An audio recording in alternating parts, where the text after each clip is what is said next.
इकडे अकोट नगरपालिकेनंतर आणखी एका नगरपालिकेत भाजप सोबत एमआयएम सत्तेत आली आहे। अमरावतीच्या अचलपूर नगरपालिकेत भाजप आणि एमआयएमने युती केली। या युतीमध्ये एमआयएमच्या नगरसेवकाला शिक्षण आणि क्रीडा समितीचं सभापतीपद मिळालं। एमआयएमचे 3, राष्ट्रवादीचे 2 आणि 3 अपक्ष असा एक गट भाजप सोबत गेलाय। हिंदू शेरनी अशी ओळख असलेले भाजप नेत्या माजी खासदार नवनीत राणांच्या जिल्ह्यातच भाजपने केलेली ही अभद्र युती राज्यभरामध्ये चर्चेचा विषय झाली आहे। अकोला जिल्ह्यातल्या अकोट नगरपालिकेत भाजप आणि एमआयएम युतीवरनं भरपूर टीका झाली होती। मुख्यमंत्री फडणवीसांनी तातडीने ही युती तोडण्याच्या सूचना दिल्या होत्या। त्यामुळे आता अचलपूरमध्ये नेमकं काय होतं पाहणं महत्त्वाचं आहे।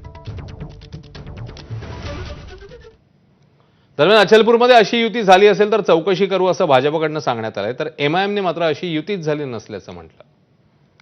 मला निश्चित या बाबतीत माहिती नाही आहे। मला पुसटची कल्पना सुद्धा दिली गेली नाही। त्याच्यामुळं मी माहिती घेतो आणि वरिष्ठांना या बाबतीत अवगत करतो। आमचे शीर्षस्थ नेतृत्व आहे सन्माननीय देवेंद्रजी फडणवीस साहेब, प्रदेशाध्यक्ष आहे रवींद्रजी चव्हाण साहेब आणि संघटन महामंत्री जे उपेंद्रजी कोठेकर साहेब यांना माहिती देऊन अवगत करतो आणि नंतर तुम्हाला प्रतिक्रिया देतो। कांग्रेस समिति से बाहर होने की वजह से ये उल्टे सीधे एलिगेशन एमआईएम पर लगा रही है, क्योंकि एमआईएम का पूरे महाराष्ट्र में एक बेहतरीन प्रदर्शन हुआ।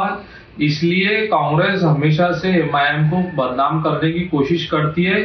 आज भी कांग्रेस और कांग्रेस की सहयोगी पार्टियां एमआईएम को बदनाम कर रही है कि एमआईएम ने कांग्रेस बीजेपी के साथ गठबंधन किया। ये बात 100% गलत है। एमआईएम का कहीं भी बीजेपी के साथ में गठबंधन नहीं हुआ है।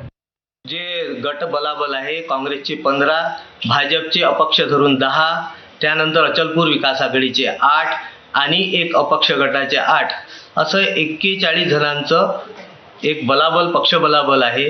आणि इथे आम्ही भारतीय जनता पार्टी हा हिंदुत्ववादी पक्ष आहे, हा एमआयएमशी कधीच युती करू शकत नाही।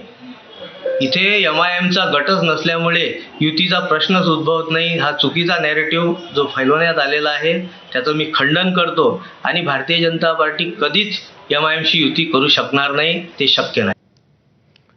अकोला महापालिकेत सत्ता स्थापनेआधीच जोरदार राजकारण पाहायला मिळते। आज